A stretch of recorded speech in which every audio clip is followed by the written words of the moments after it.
start.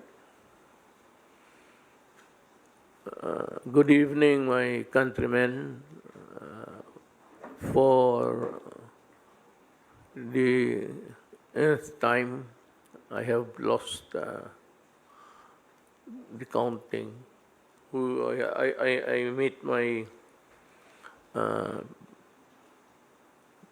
cabinet members who are critical in the fight against COVID. Alam mo, wag na lang tayo magsisihan kasi nandyan na rin yan. There were rules imposed hoping that at least not everybody, but a majority will honor at least rules and regulations promulgated by government for your own good, para sa inyo lang at para sa lahat. Ngayon, yung iba hindi talaga sumunod. Yung nakalabas, so mayroon na tayo ngayong 30,682 cases dito sa aking kopya.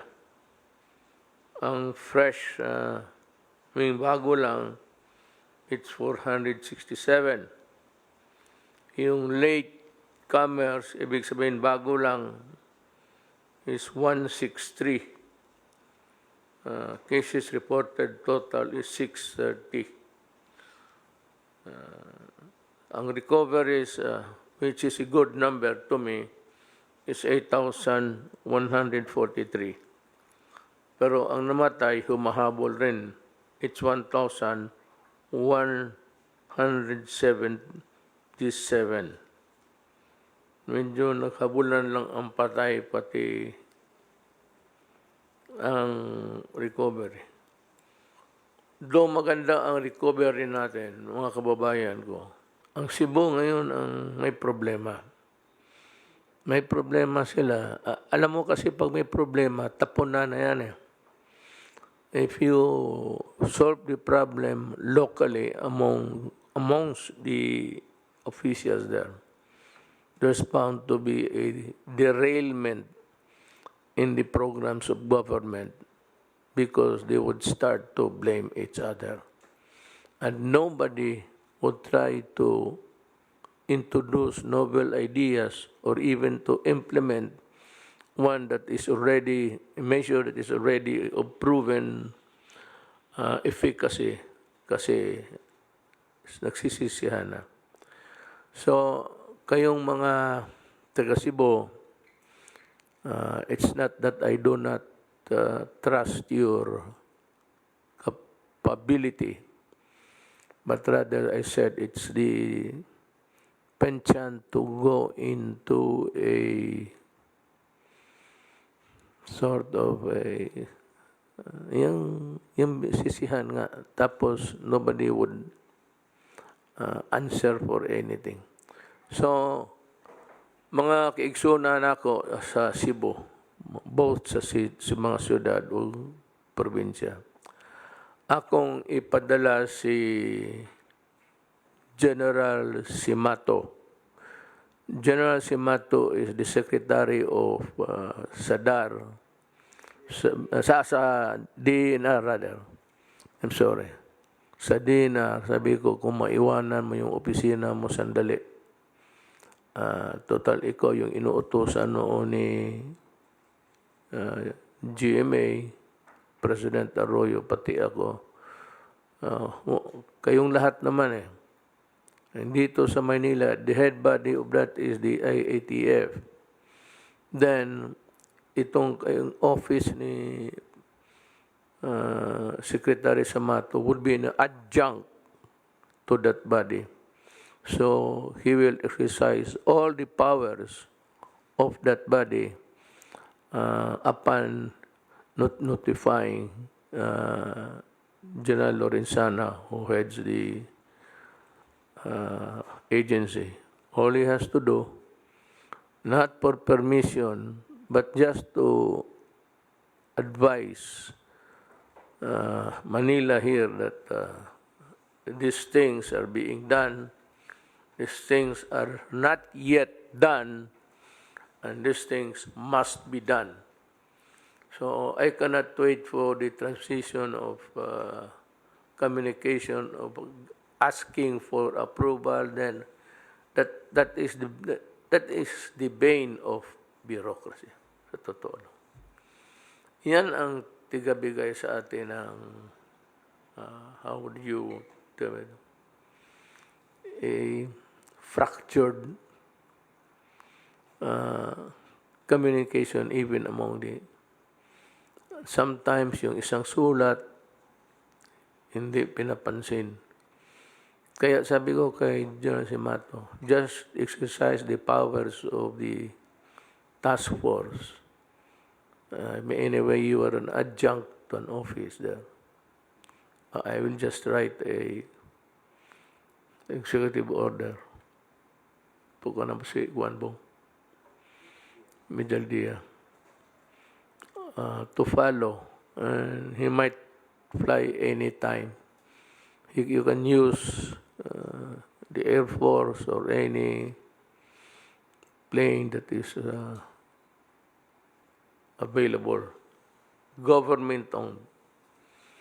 Baski anong aeroplano dyan, go there and fly. I suggest that you sa Air Force kasi maraming air assets. At makarating ka kaaluan, if you want to stay there, or you might want to fly back. But I must have the picture of how grave the situation is, or the situations are, and malaman ko na may bawaan ako nga naanay tao nagpalihok anang sa Cebu. Kaysa Cebu na ay daghang pasangil, na ay pasangil nga tao, na ay dili gusto, na ay silusay muna. So that's the problem there. Pero wala ko tunong nga tao. I am just sad that Cebu has to undergo that kind of painful situation now. But nonetheless, kaya natin yan. And I am sure si Mato, he cannot solve the problem on his own. He has just to make recommendations and let us know what we should be doing. And that is very important.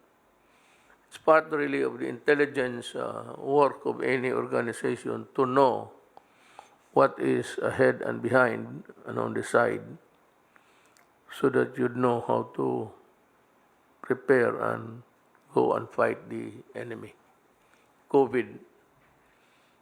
So that's it. Ang aking report ngayon. Dito unahin ko naman yung aking talking points. I talk to you now to update you on our latest situation. Ang COVID is fighting us and we are fighting back.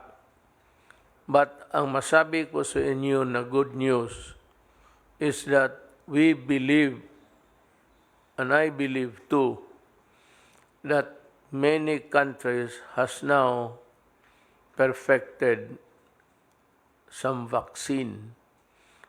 Maybe some are haphazard kasi madali yan The quest for vaccine takes time, years. Dito nagmamadalian, at least we have a medicine that would fight COVID.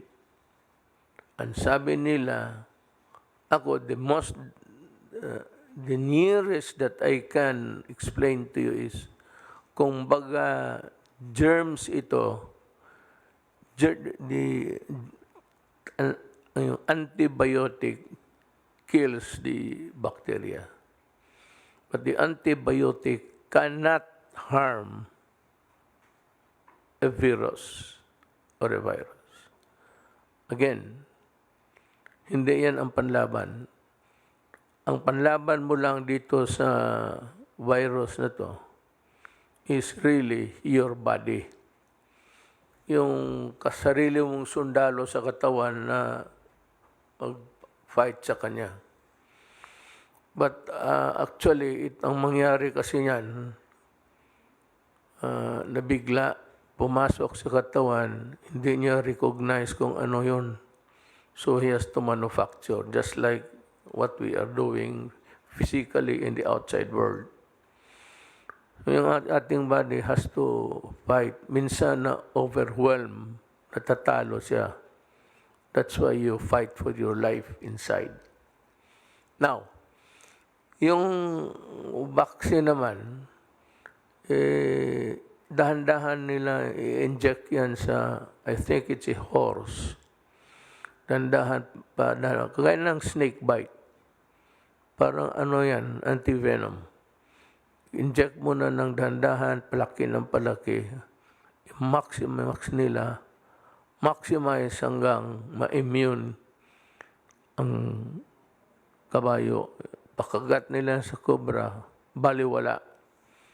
Then magkuha sila ng blood ng kabayo. I don't know if there is additives that are added there or diluted. I am not a medical person, but yun ang inject for the antivenom. Ganon rin sa ginagawa ngayon. They are cultivating itong katawan mo to fight. Pero merong medisina panlaban ng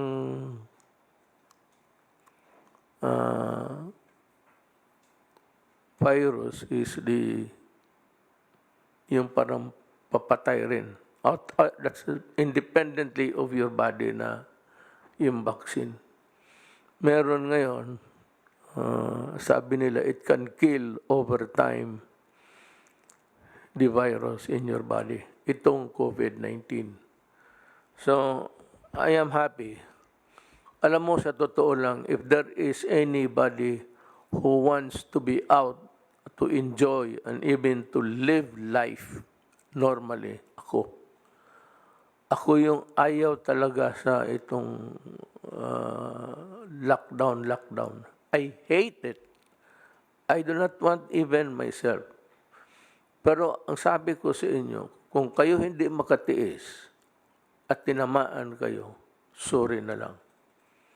Same is true for me. If I'm reckless enough, then I'd get it. Because in the coming days, I intend to go around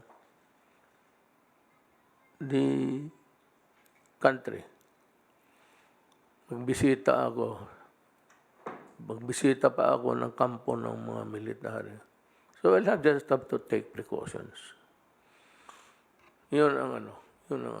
Kung may tao man na galit na galit dito sa pagkakulong natin sa atin, ako. Kaya naintindihan ko ano ang puso ninyo.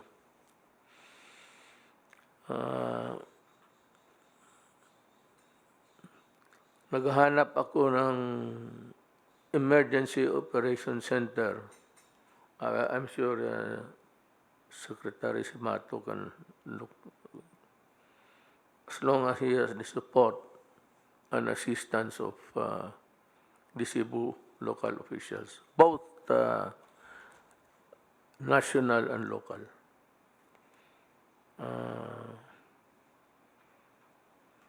Kailangan ko ng tao doon to give me the entire picture. I'm calling particularly DOH and DILG and the National Task Force to assist Secretary Simato. Saka yung kung talagang may lockdown man, uniform talaga, and this has to be enforced by the police. Kung magkulang ng tao, then Secretary Simato has the liberty of calling upon the military guys to help. Pero itong away ng COVID, ng terrorism, this has been taken advantage of by itong mga forces arrayed against us. Abu Sayyaf, mga terorista with no ideology, the Communist Party with ideology, but more pernicious ang effect, which could undermine the peace and security of our country. Not only this administration, but it can transcend to the next generation, not giving us no respite. Kasi kaunting pahinga lang, makahinga lang tayo. The fight against the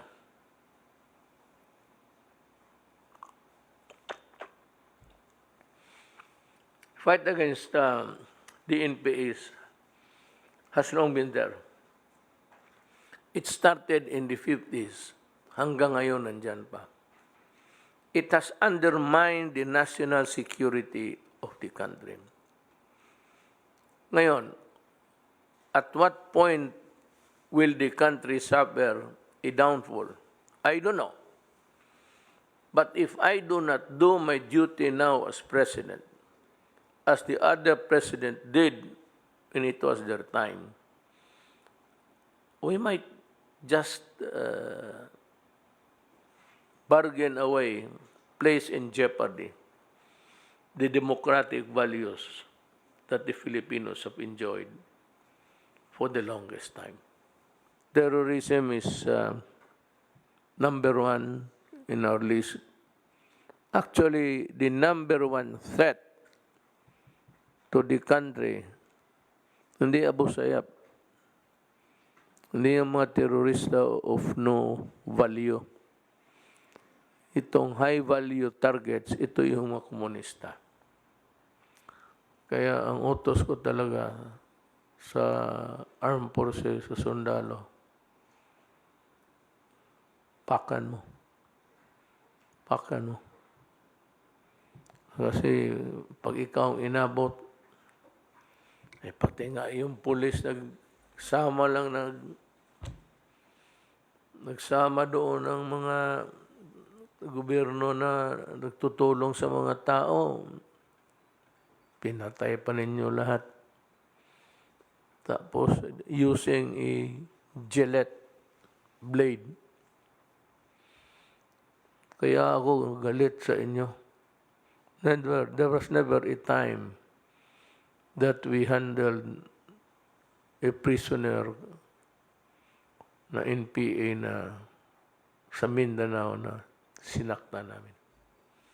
We don't even allow the mosquitoes to bite them. May warning kami sa mga alimatok, pati sa mga ano bang alimatok sa Bisaya o sa Tagalog? Linta. Leech. Na huwag galawin ang mga NPA na bihag kasi baka tayo ang pagbintangan. You've been advocating. That's what I don't like about you guys. No, when it is in your favor, you talk so much about Geneva Convention, right? But when you are at the losing end, you talk of so many things invoking Geneva Convention right and left, asking for the protection that the law gives upon everybody. That's the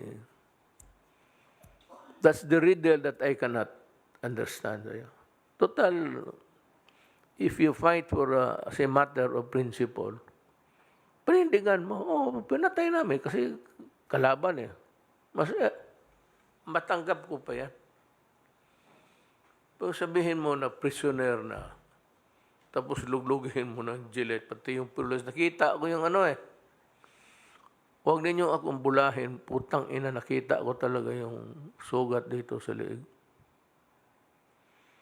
Kaya, yun, ang kasalanan noon, nag-escort ng mga tao sa gobyerno para sa tulong. Mahirap na ang buhay noon eh. I hope na yung mabigyan ngayon, we have started, I think, the second tranche. I hope that you would not bigyan ninyo to. This time, ipatikim mo sa tao yung kanila talaga. Yung una, kinuha ninyo eh. Tapos yung taxation dito sa Maynila sa mga kumpanya, all operating private entities, corporations in Mindanao contributed money to you. Alam namin. Alam namin na hindi yan transaction doon na magbigay ng pera doon sa bukid tapos tanggapin ninyo. Ang pera dito hinuhulog sa Maynila sa bank account ng NDF, of course, under fictitious name.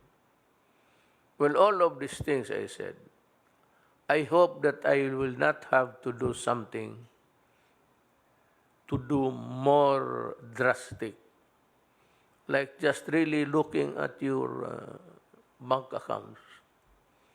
Malami namin yung movements ng pera eh. Marami, central bank pa iyo. Magdaya nga sa aking kayo pa. But ang akin kasi kay kaibigan tayo, ang gusto kong sabihin sa inyo, wag na sana tayo umabot sa yung that I have to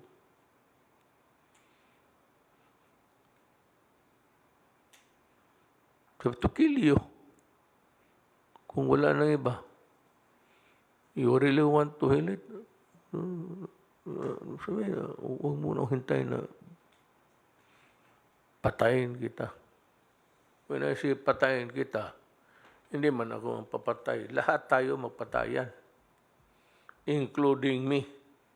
If I were to read, much less answer all attacks made on me, this shop, your office, this shop might as well be closed for any other business. I do the very best I know how, the very best I can, and I mean to keep doing so until the end.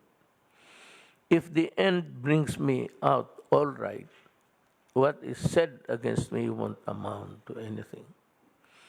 But if the end brings me out wrong, 10 angels of God swearing I was right would make no difference. Mali ka pa rin. So, that's Lincoln. You can take your, maybe you can take comfort in the words of a great American statesman. So, ikaw muna, let us hear what's your advice to the people? Thank you very much, Mr. President, and magandang gabi po sa ating mga kasama sa kabinete at saka sa National Interagency Task Force on Emerging Infectious Diseases. At can I be allowed to make my report, Mr. President, or did you want me to address some of the issues that have been raised against me, Mr. President? You can, if you want to defend yourself, it's your right. Yes, sir. Well, yun doon po sa Bayanihan Heal as One Act.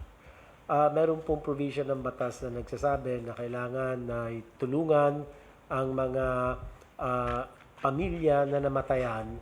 Ito po yung karamihan mga doktor at saka mga nurse at doon po sa Bayanihan Hilas One Act, kailangan bigyan po ng ayuda sa halagang 1 million pesos per family. So ito naman po ay atin na ipatupad at in fact June 9, I think, yung pong 32 families na inatasan niyo po kami na bigyan ng 1 million each dahil namatayan nga po sila. Ito yung mga health workers po natin na nagpakabayani at nagsakripisyo po para bigyan kalinga at gamutin ang mga COVID patients, Mr. President. Tapos, meron po tayong 32 na nabigyan po natin ng cheque, 1 million each. In 4 days, as per your instruction, tinapos po natin yon. At sa ibabaw po nito, meron din po tayong 19 na mga healthcare workers naman na sila po ay nagkaroon ng severe COVID-19 infection at pero sila po naman ay buhay. At ang layon po ng batas ay tulungan sila at batay po sa inyong kautusan, nabigyan po natin sila ng 100,000 pesos each. At so a total of 51 beneficiaries, Mr. President, ang naayudahan po natin. Sa ibabaw pa ho nito, yung binayaran po ng PhilHealth, ang lahat po ng kanilang pagpapahospital, gastusin po sa pagpapahospital. So, tayo po ay nagpapasalamat, Mr. President, sa lahat ng serbisyo, kabayanihan, sakripisyo po ng ating pong mga frontline healthcare workers na talaga naman pong nangalaga sa mga COVID-19 patients. So, yung pong inyong kautusan ay na isa katuparan po natin. Yung pangalawang issue po, Mr. President, yung pagbili po ng mga personal protective equipment at akala po ng mga ibang grupo ay napakahuli po ang ating pagbili ng mga personal protective equipment. Pero sa totoo lang po, as early as February, naglagay na po tayo ng procurement order with the Philippine International Trading Corporation, isa pong attached agency ng DTI. At yun na nga po, Mr. President, talagang namroblema lang po tayo sa supply. Kasi nga po, at that time, marami na po mga ibang mga bansa na nauna po sa atin dahil nauna rin po sila nagkaroon ng mga kaso ng COVID-19 cases. So, nag-antay po tayo. In fact, yung in-order po natin ng February, dumating na yung iba, March, April na ho. At maigi lang po, may mga donations po tayo mga natanggap mula sa World Health Organization dahil tayo po naman ang kumatawan at humingi ng tulong sa World Health Organization habang hindi po nadating yung ating pong mga in-order na mga personal protective equipment. Ganun pa man, Mr. President, ay talagang nagsumikap po tayo, nagpunyagi po tayo na makuha ang sapat na bilang ng mga PPEs. Pero dahil nga po sa shortage, yung global shortage po, Mr. President, nag-antay tayo ng matagal bago po tayo makakuha ng ating pong mga personal protective equipment. At salamat po sa inyo dahil minadali nyo po nung March ay nakapag-release po ng pondo ang DBM at tayo po ay nakapamili. In fact, hindi nga pala DBM pa ang unang nag-release. Ang nag-release po ay ang PAGCOR sa inyo pong kautusan. Sa halagang mga 1.8 billion ay nakapag-procure po tayo ng almost 1 million personal protective equipment para po sa proteksyon ng ating pong mga healthcare workers. So, yan po, Mr. President, ilan po yan sa mga issues na akin pong sinasagot ngayon. At ito po, magpapadala kami ng lahat ng mga kasagutan namin sa Ombudsman na sila po ang nagpadala ng sabpina para magsumite ng lahat ng mga dokumento patungkol po sa ating pong mga procurement, sa ating pong mga ginawang mga hakbang para maging maayos po ang ating pagtugon sa namayagpag o namamayagpag na COVID-19 pandemic. So ilan po ito sa mga bagay, Mr. President, na atin pong sinasagot at para maging maayos po ang pagtugon ng pamahalaan nasyonal sa problema po ng ating pandemic COVID-19. I'm sure that yung kayo mga Tagalog, naintindihan ninyo ang salita ni Secretary Duque. I mean, it's not really fluent Tagalog, but it's Tagalog, and it can be understood by anybody who knows how to talk in Tagalog. Pero sa mga Bisaya, well, ganito lang. Let me just maiksing explanation. Hindi kaagad tayo nakabili ng equipments. Kasi naghanap pa tayo kung saan tayo makabili ng mura at maraming supply. We found out as early as March, tayo ang one of the countries ang Tagalog man pala ito.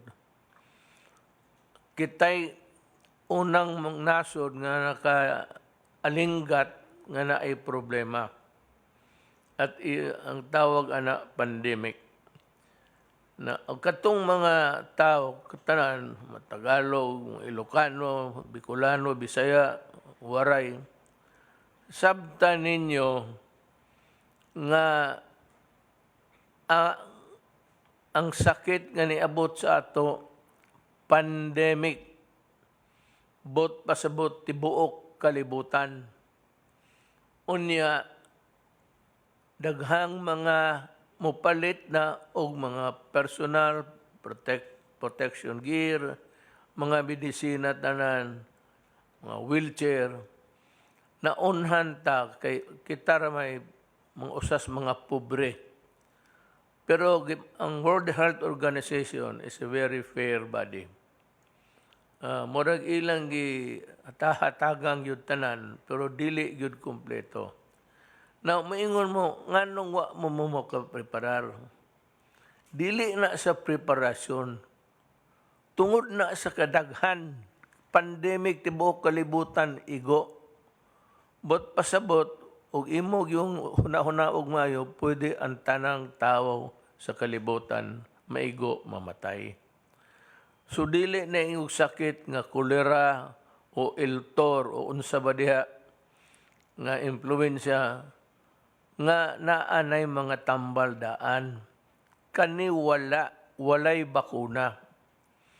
So nakabuang takaro, nakalitan taani, kay paspas kaayo ang iyang dagan sa contagion, sa iyang pagtakod.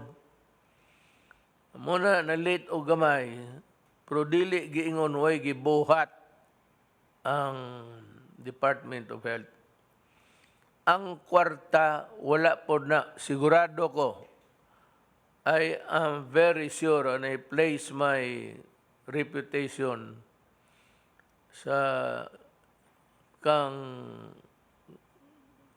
Secretary Duque nga walay kawat nga nahimo na. Dili na niya kaya. Dili na niya kaya kay dato na nidaan si Duque. Naani hospital, naani eskwelahan, naani tanan. Hasta tanang gwapang asawa, naani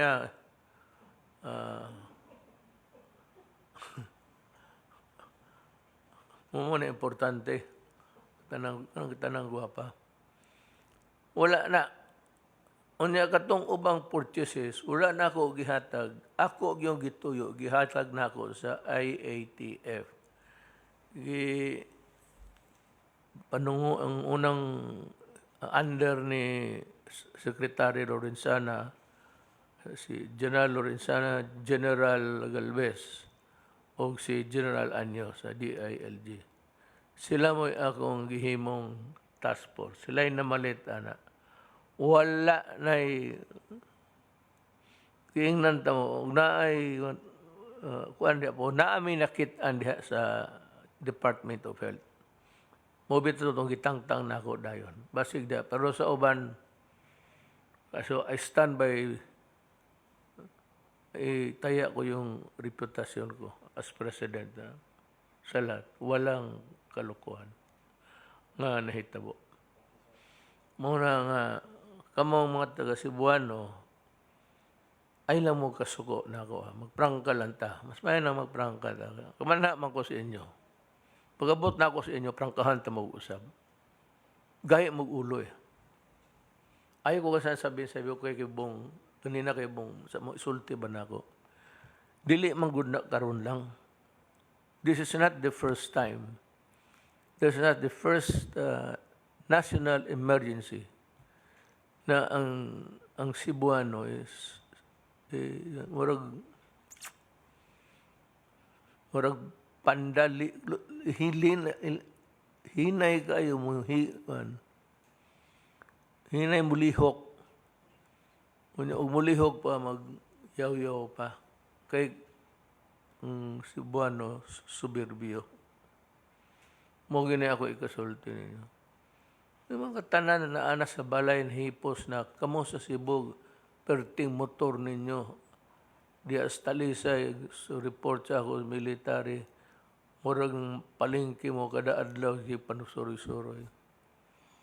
So mo na nahitabo ron nya gusto ninyo nga pag mo mayor ni boto man pud minimo. Hibaw ko dako kog daog diha sa pero ay ninyo og apilig politika kay giingnan na mo ana ang sakit.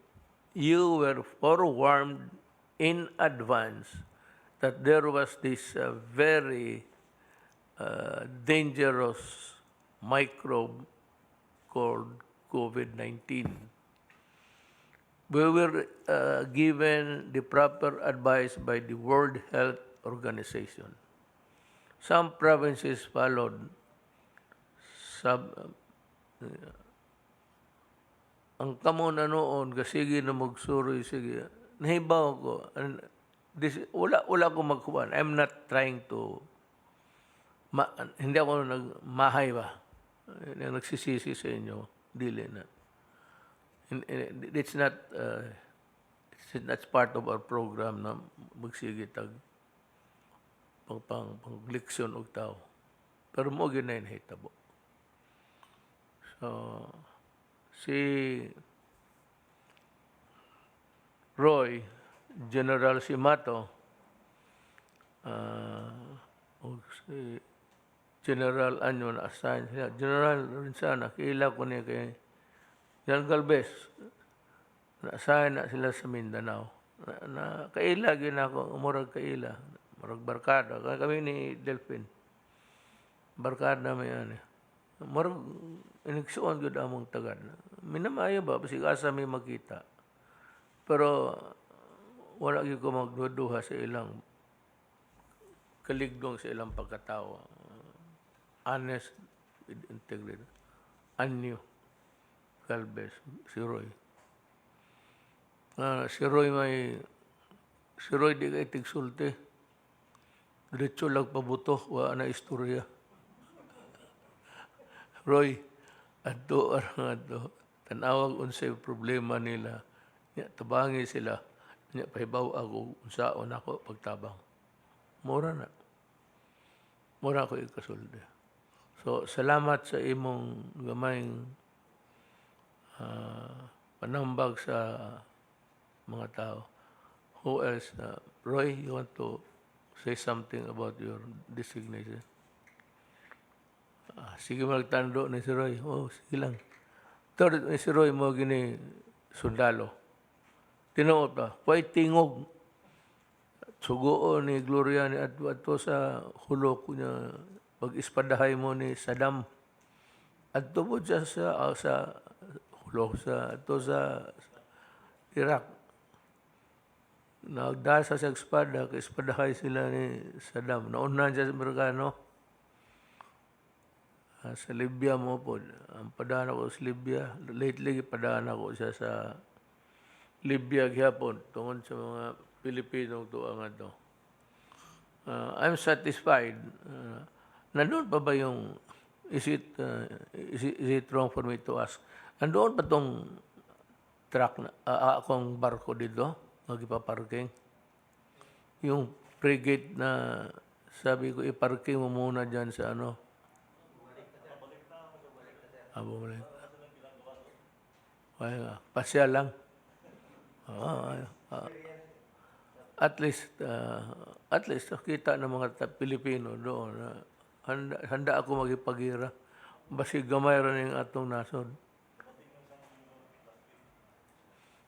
I want to board that new frigate that is it the biggest among the I read it 1 week ago na nandito na I want to board it just to see how good it is. Kindly arrange the time. So, General Galvez, go ahead. Sir, I agree with you sir, that the procurement process of the DOH has been very clear, sir. Actually, sir, kami po sir sa NTF, kasama po si PSDBM, si Lloyd, at saka sir si Yusek Borge, yung sa ating pong protocol. Talagang pinagigihan po namin po sir na talagang yung mabibili po natin is pinakamahusay at saka po yung talagang magagamit po natin sir. So, I really vouch sa ano sir na si Secretary Duque sir has nothing to do with that o talaga procurement because kami sir talaga sir ang nag-procure nila sir. In fact sir sa ngayon sir, yung test kit sir na nabili sir natin sa Sunsure at saka po sa ibang mga ano sir, napakababa po sir. Tapos nakuha po natin sir yun, no, yung 20,000 na PCR at saka yung automatic extraction na free po sir yun, free. Nakuha po natin sa China at nakuha na po natin yung 1 million na test kit. So yung program sir natin supposed to be more or less 3 million na test kit po sir ang ano sir natin, mabilisan natin. Sa ngayon po sir, because of our prudent procurement, more or less 10 million po na test kits po sir na nabili po sir natin. And we rest assured, we assured the public that the administration will be clean. Yun po ang lagi niyo po sinasabi sa akin, even nung ako yung chief of staff, na you have no tolerance to corruption, sir. That's why that's my sir, my primary duty to be clean in dealing with procurement. So makakaasa po ang ating mamamayan na yung lahat po na binibili po natin sa ng mga equipment at saka PPE ay talagang ito po yung mga standard, especially yung PPE sir na ginagawang kontrobersya po ng iba ay talaga po ito level 4 ang binili po natin. At kung titingnan po natin talaga sa history po ng ng ating health workers, bumaba po ang level ng mga casualty natin mula nung nakabili po tayo ng PPE noon. Noon dati sir, ang daming namamatay ng mga doktor mula po nung bumili tayo ng PPE. Ay talagang isa o dalawa na lang po yung nagiging fatal casualty po. And then sa ngayon po sir, yung ating testing capacity ini-increase na po natin. At ang ating laboratory po sir, tayo po nagsimula na 3 lang nung February. Ngayon po 63 na po ang ating laboratory. So meron na po tayong 46 na RT-PCR at meron po tayong gene expert na laboratory. At halos lahat po ng ating mga region na meron na po. Sa NCR, meron na po tayong 27 testing laboratory. Sa Luzon, meron na po tayong 20. Sa Visayas, meron po tayong 7. At sa Mindanao, meron po tayong 9. At ang yung Caraga region na lang po ang natitira na wala po. Pero yung meron po silang 3 na laboratory na minamadali po natin at hinihingi po ako ng gene expert sa DOH para mabigyan po ang Caraga region. Pero ang Caraga region po ngayon ang isa sa pinakaligtas po natin na region sa buong bansa. At yung sa sa ibang po natin sa Cebu City, yung ating pong sitwasyon ay nai-report ko na po kay Senator Bongo na talagang ang isang malaking problema po doon ay yung disparity po ng salary ng civilian at saka ng po natin ng public nurses, because nung tinaasan niyo po ang sweldo ng mga nurses natin, more or less mga 11,000 or 15,000 po ang disparity po ng kanilang sweldo. At sa ngayon po, ang inano namin ni Secretary Dino, nung pumunta po kami ng 2 beses po doon, yun po ang sinolve namin kaagad, dahil kasi po marami po sa mga nurses ay nagbiti po sa kanilang mga tungkulin dahil sa takot na rin po sa COVID. At the same time, mas mataas po ang sweldo ng ating mga public health workers. At sa pag-uutos po ng ating DHS Secretary, nag-deploy po tayo ng mga more or less 131 na nurses from public nurses na ating pong job order, at meron pa po tayo more than 100 na nire-recruit ngayon for deployment. So sa ngayon po nag-increase ang capacity po ng mga 4 na hospital na pribado, dahil po dinagdagan po natin ng mga nurses. At kami po ay talagang tutulong po kay John Simato. In fact, tomorrow po sir, full force po kami sir. Pupunta po kami ni Secretary Duque, Secretary si SND, Secretary Lorenzana, Secretary Anyo. Kami po ay lilipad po sa Cebu at titipunin po namin ang regional RITF para po tulungan po namin si General Simato po. Actually, aktor, may dalhin ninyo. Opo sir, dadalhin po namin sir para po talagang full support po ang IITF po sa lahat po sir. So yun po ang gagawin po namin para at least po namin ma-orient po na mabuti, at talagang susuportahan po namin ang aming mahal na secretary sir. And then also po sir, sa ngayon sir may mga increasing severe critical cases pa rin that greatly affected yung capacity ng Cebu City. But I believe nag-uusap naman po sir kami ni Sec Dino at saka po ni Sec Rebella, and they're doing their best na kailangan lang po talaga na ma-orchestrate po lahat yung po natin. And then also, we really support the designation of John Simato po sir. Siya po yung West Micom Commander ko po sir, nang ako po ay Battalion Commander sa Basilan. Siya po ang nag-uutos sa akin sir na hulihin po yung mga Abu Sayyaf. So, kilala ko po namin siya, magaling po sir talaga sir. Sabihin ko ito sa mga tao. Wala ako, with due respect to the Ombudsman, the Honorable Martires, iniimbestiga pa niya. Pero kung ako lang ang tanungin, kung ako ang imbestigahin niya, di mapunta talaga sabihin ko na I believed in the honesty and integrity of my people. Except for the minor doon sa yung nagpiprepare ng specification. Galing yan doon sa health. Dito, implementation lang. Magbayad lang. Kaya pinili ko yung tao na magbayad. Diba sinabi ko sa inyo na itong pera na ito, sagrado ito. Even Congress gave me the money. Sabi ko na huwag ninyong lukuhin itong pera niyo. So, yan ang masabi ko. Malinis itong mga tao ko dito. And I still believe in them. But anyway, yun ang sitwasyon. Gusto ko lang malaman ng tao na itong sa gobyerno na ito, sakripisyo ito. I'm just appealing to their sense of patriotism and their love for their country. Yun lang sabi ko, tulungan ninyo ako dito. Ikaw, may report ka ba? Yes, go ahead. General Lorenzana. Good evening, Mr. President. Magandang gabi po sa inyo, ating mga kababayan. Gusto ko lang pong mag-ulat sa inyo, Mr. President, sa ating yung isa nating ginagawang trabaho dito na medyo masalimuot. Ito po yung pagpapauwi ng mga OFWs sa kanilang mga probinsya. Sa ngayon po ay 56,000 na yung nating napauwi ng mga OFWs sa mga probinsya. Pero ang sabi ni Secretary Bello, mayroon pang 40,000 na darating.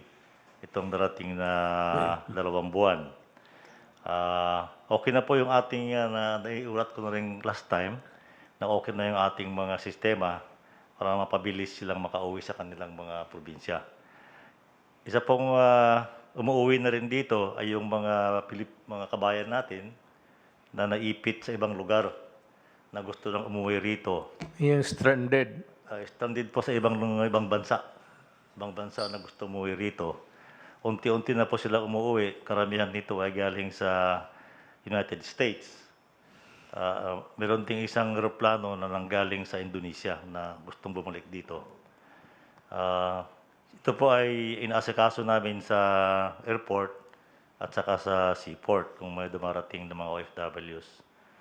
Ang pangalawa po ay yung mga kabayan nating namatay sa Saudi Arabia.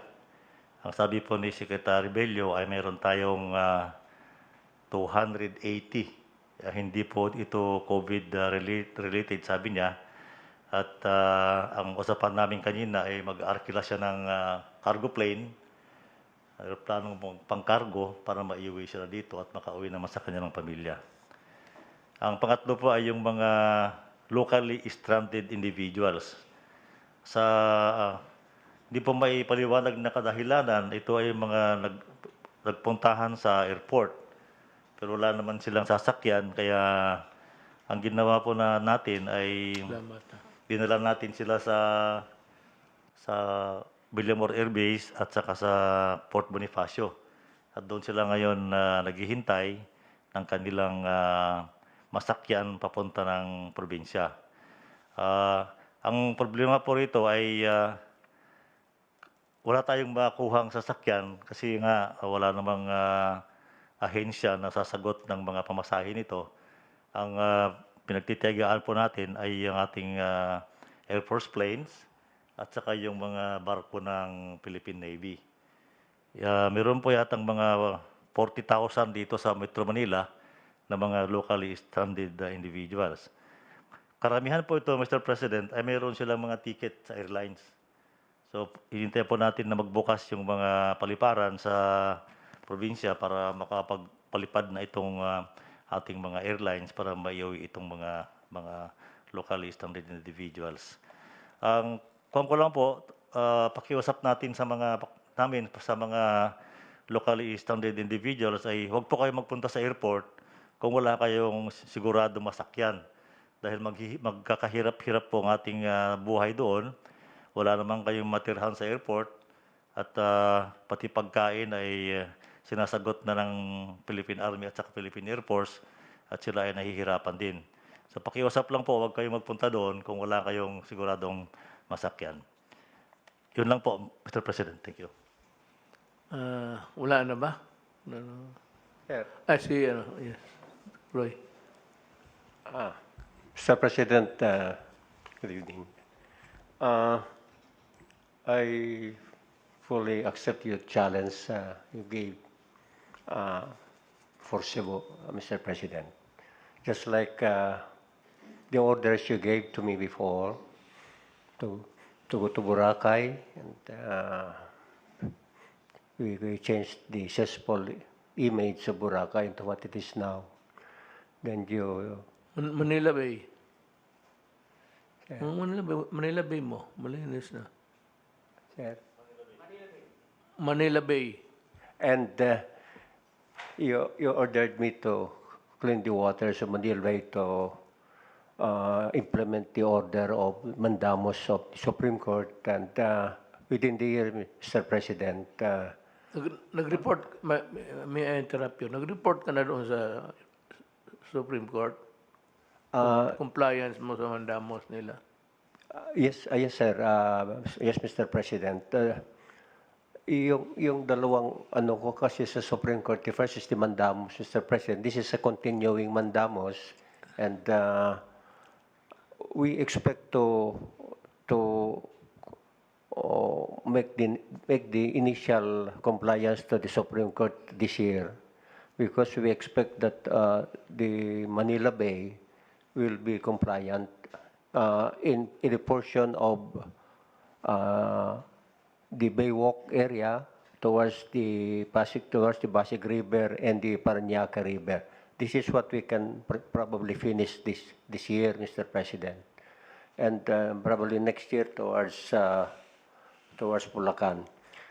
And your order for me to go to Iraq and to go to Libya, I complied, Mr. President. Now, this one, going to Cebu, when the Senator Bong talked to me, and I said, this is really an honor for me because probably this is fate or destiny, Mr. President, to be doing things to save the lives of some people in Cebu at this time of pandemic. This only happened in 100 years. And I was looking at the statistics of last pandemic in 1918, wherein it was a worldwide similar to this what we are experiencing now. And there were about 50 million who died. And I was researching how many Filipinos died in 1918 to 1920 in that pandemic. Remember, at that time, Mr. President, we were under Commonwealth, and the Americans were here, and we suspect that doon nanggaling yung virus then. So we suffered also casualties in that year. Through the researchers coming from some Filipinos, there were about 50,000 to 75,000 Filipinos died at that time. Of course, they were also implementing some lockdowns. They were also implementing some But I was also thinking, Mr. President, that the next generation will be looking at this again, at what transpired during this pandemic. And the approaches that we are doing now will be again probably reviewed by the next generation, whether we did it right or we did. So it will be dependent on the future of the effect of what we are doing now. And I'm very certain, Mr. President, that we will be able, comparing those casualties, what happened 100 years ago compared to us now. Well, in the last 4 months, ating casualties only about 1,000 something, 1,100. Then if you project that for 2 years, it will only be about 4,000, 5,000 if we project this probably. So these are the things that will be very, probably this will be reviewed by the next generation, what we are doing now. So thank you, Mr. President, for giving me opportunity to Cebu. I will do my best, Mr. President. Well, anyway, let's have give the floor now to... Magandang gabi po, Mr. President. Una-una po ay ang ating lahat ng local government units sa pangunguna ng ating mga governors, mayors, barangay captains ay naka-align po sa ating national government at sumusunod sa IATF national guidelines. Kaya nga po makita po natin na maganda yung ating pag-manage nitong COVID crisis na ito. Pero sa pag-utos po ninyo ay meron pa rin tayong mga hinabol ng mga local government officials na sumuway at lalo na sa pagdidistribute ng SAP na hindi lang sumuway kundi ang iba ay nakinabang pa. Dalawa po ito, criminal cases at saka admin cases. So i-update ko lang po kayo. Ang criminal cases po ay na-handle ng ating CIDG. Mula po sa 496 complainants, meron po tayong 728 suspects. Pagkatapos po ng investigation, ay tumataas pa ito. Nakapag-develop tayo ng 264 cases. 157 cases po ay naipile na sa mga piskalya. 61 po ay still under investigation. So, tuloy-tuloy po ito. At dito po sa admin cases naman po ay 153 barangay captains, 5 sangguniang ng barangay ay naimbestigahan at ang 20 barangay captain dito sa NCR, no, panimula po ay na-file na natin sa Office of the Ombudsman. So ito po ang mga ito ay pananagutin natin at patuloy pang pag-iimbestiga sa ibang dumarating mga complaint. Dito naman po sa ating distribution ng Social Amelioration Program, sa pangalawang tranche po, sa ating partnership na pinangunahan po ng DSWD, mula pa po June 11 ay nakapagsimula na ng pagbibigay ng second tranche. Inuna po ang ating mga 4-piece beneficiaries. Ito ay 1,335,711 families. Noong June 15 naman po ay nagsimula na sa pag-distribute ng second tranche sa Cordillera Administrative Region, kasama po ang Region 1 at nagsimula na ang Region 3. Ngayon pong June 22, today, nagsimula na po tayo full blast sa lahat ng region, kasama na yung National Capital Region, pati na rin yung pagbibigay sa mga hindi nabigyan ng unang tranche na umaabot sa 5 milyon. Pero sa pag-validate po natin ay umaabot lang ito ng around 4.2 million.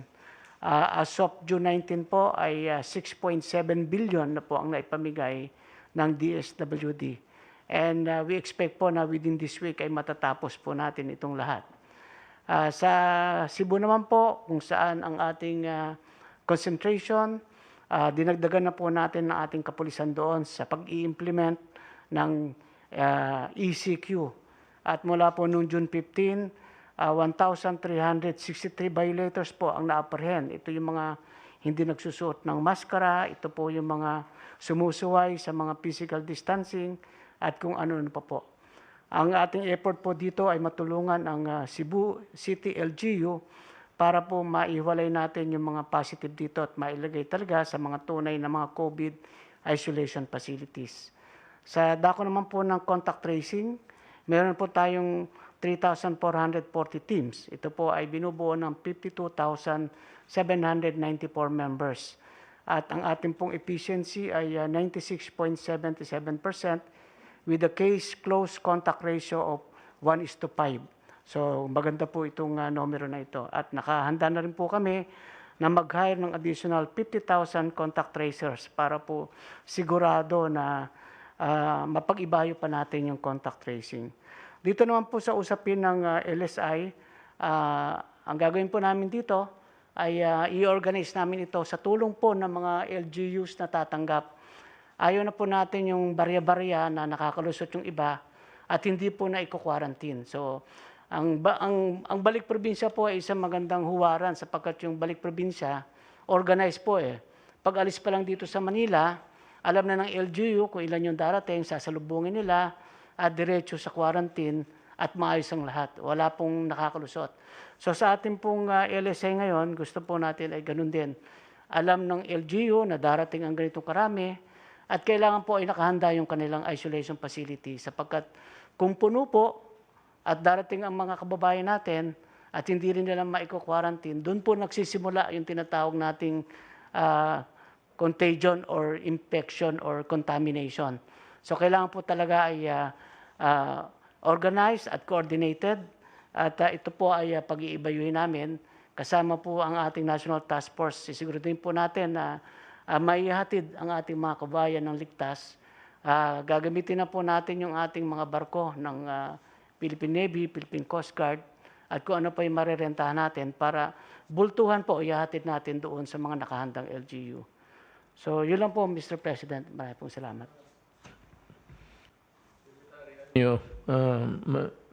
Talking of kaibigan natin si Chavit Singson. Maganda ang loob yung tao. Is offering 400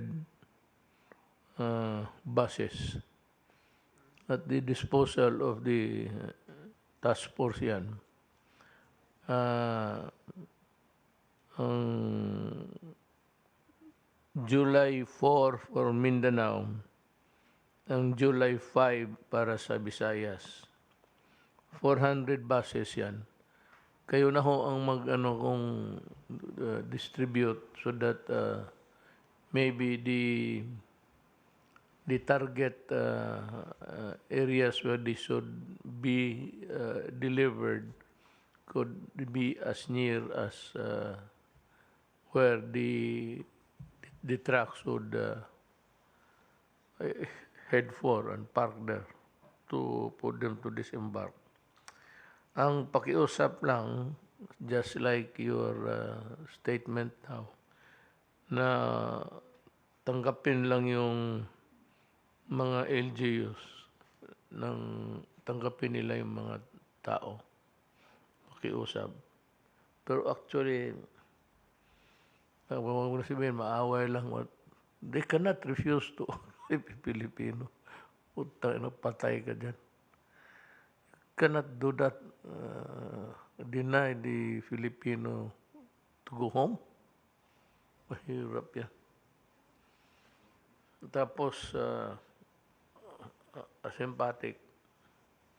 Hindi mo alam kung may, so, you don't even know if he's contaminated or not. If he's not, then you still refuse him. Tapos magkaroon ng exam, wala. Maluloko. There you'll run into a gamot of so many problems. Pag-usapan lang sila na tanggapin nila, total, wala na rin tayong magawa, Pilipino eh. Even if they are actually contaminated, if they want to be, to go home, maybe to get well or to die there, hindi mo ma-deny sa Pilipino yan. So, ano pa ba bong? Wala na.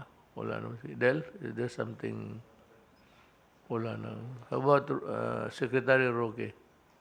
You have to make some clarifications. Yes, sir. Para po malaman po ng taong bayan, nakarating na ba po sa lamesa nyo yung anti-terror bill? May sinabi po kayo bago tayo mag-record sa ulat ninyo sa bayan? My legal is still reviewing it. May legal team sa Malacanang. Hindi ko pa natanggap. I had it reviewed. It's always automatic. Eh. Pag naan sa akin, I endorse it to legal. Without even reading it actually, if you really want to know.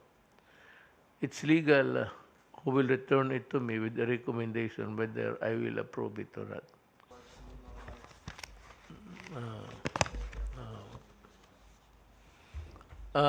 Ulitin ko yung hindi naman warning, kundi pakiusap sa inyo na sanayin natin yung buhay ngayon.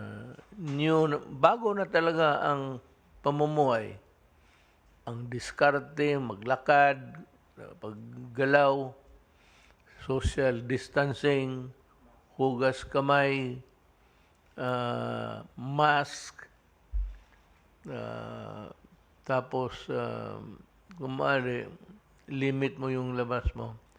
Kasi ang COVID nandyan, ready to cling to your body. Pasok yan sa bunganga, ilong, mata. Pero yung iba, hugas nga, maski anong sabon. Ulitin ko yung anong pinaka-effective talaga. Yung pagkatapos mahugas nga, sabi ko. Di ba sabi ko nung previous program? Paghugas mo, malaman mo effective kasi ang mga kamay mo mamumuti. Sabihin, pare, ang lakas ng bisa ng nakuha mo talaga. Para ka ng puting tela. So, hindi ka nang nagkamali, nagamit ng bahala kung anong gusto ninyo. Hugas kamay. Kababayan ko, alam mo, mahal ko kayong lahat. Dino-joke ko lang, dinadaan ko lang sa joke kasi wala tayong magawa eh. Ilang beses na dito yung warning. Nakakainis na. But really, the danger is there. It's up to you to decide. Pag tinamaan ka, sorry. Wala tayong magawa. Yung mga taga Cebu, gano'n rin. Bakit marami? Because you were too confident and too complacent about it. Parang binaliwala ninyo. Ayan, dumating. So, yung task force pati yung bagong action cabinet officer si Jose Mato ang sasama, magtingin sila sa sitwasyon. At maiwan si Jose Mato kung anong magawa niya. As I said, you can fly in the morning, be back in the afternoon. You can use any government asset, aeroplano. At saka magandang idea yung barko. Dandahan lang, komportable sila. Hindi kagaya ng truck na, lala mo sa tiyan mo, kailangan mo na mag-relieve, pigilan mo pa yung ihi mo. Eh, itong barko, tsaka mabilis na yan ngayon. Maganda yan. That's a very good idea. I appreciate it. Okay, yun ho ang achievement. Yun ho ang gawa namin. Ang ginawa namin during the past few days. Thank you for listening to us.